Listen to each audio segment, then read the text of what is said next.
Hello everyone, welcome to Finance 101. In this video, we will learn about a very important concept in stock market, which is stop loss. That is STOP stop and LOSS loss. It is a very advantageous thing, so you should make use of stop loss. But in order to understand what is stop loss, please watch this video till the end and make sure to subscribe so you get further updates from this channel. So, what is stop loss? Let me first give a definition and then I'll explain you. Stop loss is the order placed with the broker to buy or sell shares when the shares hit a certain price. Let me explain you with an example. Let's say that you bought shares for 100 rupees and the maximum loss that you can take on that share is rupees 10.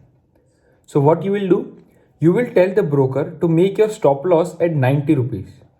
So the moment the share price hits 90 rupees from 100, your shares will be automatically sold and your further loss will be minimized. It is a very advantageous thing which is used by traders and investors to minimize their losses, because there might have been some extreme scenarios due to which the stock prices rapidly fall, and in order to stop huge losses incurring to them, they make use of stop loss. Well, another advantage of stop loss is that you don't have to actively monitor the stock price.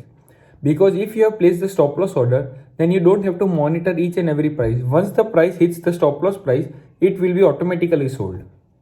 But a slight disadvantage is that short-term fluctuations in share price might activate your stop loss.